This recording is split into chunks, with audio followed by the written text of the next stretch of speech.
Hey, this is Driving with Myles. Today we're going to talk about how to get gasoline and fill up your vehicle.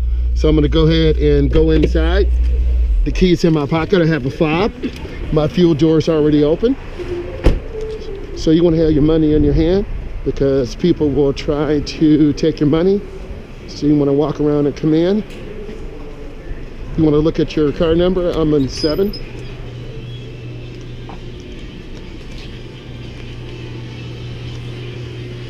I need 10 on 7 premium.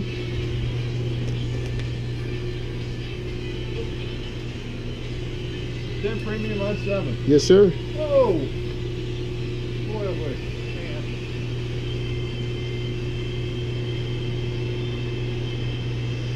So in the evening sometime, a lot of places just don't accept large bills. That's just a $50 bill, so no big deal. But you got to have fuel for your vehicle, and you got to know what's going on. So I need 10 on 7. I gave him a $50 bill. Always count your change.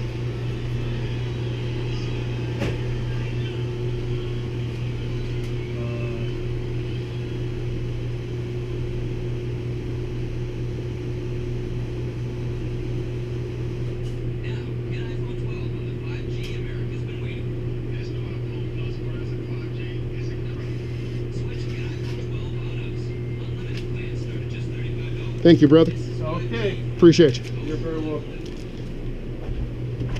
So I have my change. So always put your change directly in your pocket. So I'm walking up to my vehicle. Always walk from an angle because people will tend to hide behind the vehicle. And then this particular vehicle takes premium. It's a high compression. So I hit 94 premium. I have a fuel door that opens up. And then I'm just gonna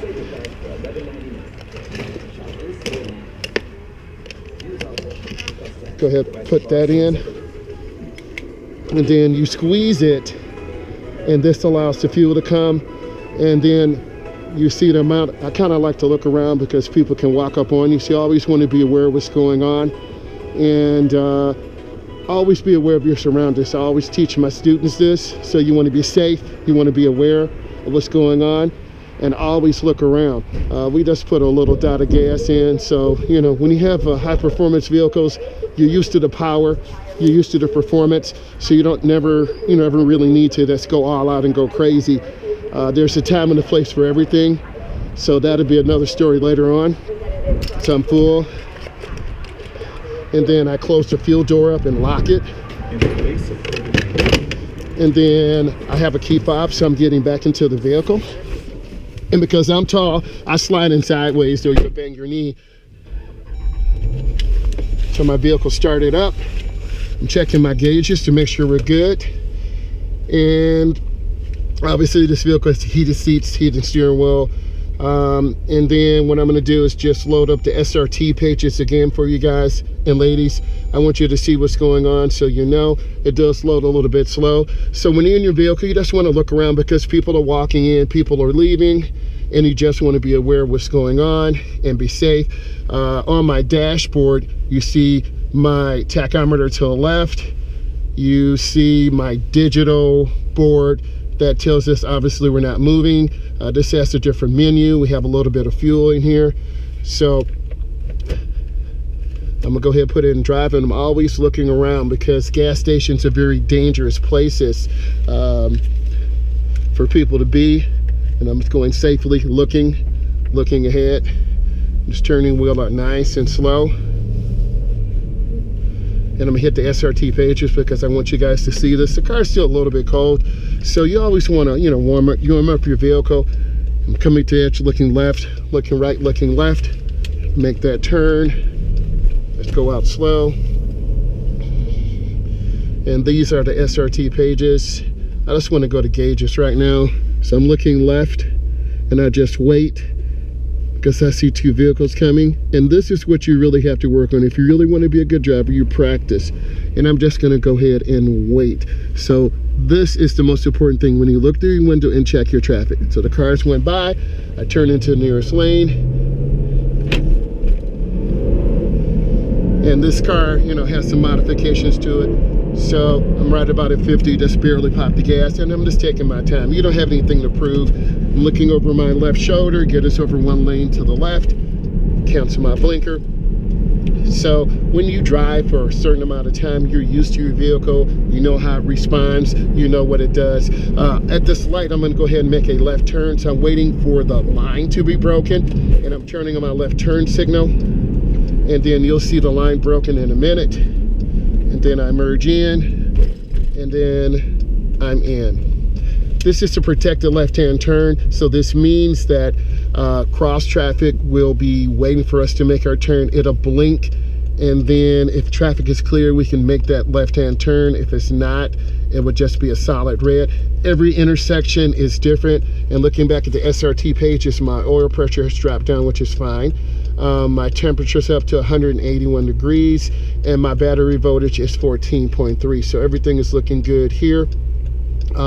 You know, we're not trying to go out and, you know, do anything right now and race. We're just trying to be safe. So there's a time and a place for that. So I'm just taking my time. And intersections, like I said, are very dangerous places. You need to look around. You need to check. You need to watch the flow of the traffic. You need to watch cars. Build a good habit of scanning intersections, looking around. I'm looking at this vehicle ahead of me. I see 3 people in there. I see this vehicle to my right. It's lifted. I'm an automotive enthusiast. I like to look at vehicles. I like to know, well, what type of person is in that vehicle? What type of people are in this vehicle? It kind of gives you an idea, like that truck just ran the yellow light. So you don't want to be in a hurry. When your light turns green, you want to look left and right. You want to make sure it's clear. Then you proceed with caution. Why? Safety is no accident. So we're here waiting. You can see the rear of the tires on the ground. We have a blinking yellow. So if traffic is clear, you can make your left-hand turn. If not, you wait. So if I was, you know, evaluating a student, I would want us to wait, let them go up to the middle of the intersection, make their left turn, and then once it's clear, then you safely make your left turn. So one car should be at the intersection at a time. You want to turn into the nearest lane by the double yellow. So it's my turn to move up. So I'm just waiting. Again, I'm being patient. You have to be patient with your students. You got to be cautious. I have a yellow. I got a blinking yellow, so I'm okay. And then I turn in the nearest lane, and then I'm up to speed. And again, I'm not on the car really hard. Speed limit is 50 miles an hour, so I'm just lifting my foot, looking around, scanning, watching for cars, debris on the road. You have to build that scanning behavior and really look around. That is super important. Safety is no accident. And I'm at about 44 miles an hour. I'm just looking around. The speed limit here is 50. 44 is fine, 45 is fine. You're gonna wanna start building habits of going over the speed limit, because when you go over the speed limit, you're gonna start feeling comfortable speeding 3, 5, 7, 12, 15 over the limit. So I'm just taking my time. I will be turning into the middle turn lane to go to a restaurant, because I have to get an order for the family. And sometimes that's what you do. And that's what a lot of you would do when you learn how to drive. You'll run errands. So my blinker's on, now I'm waiting. Then I'm gonna get in the middle, just enough. You don't wanna drive down the middle. And then I look and check traffic, and I turn hand over hand. So let's review. I'm a state certified instructor. We've done an in-camera view of me getting gas, checking the gauges. I need you to give this a thumbs up. And if you like more content like this, let me know. Thank you for supporting me. I appreciate you guys and ladies so much.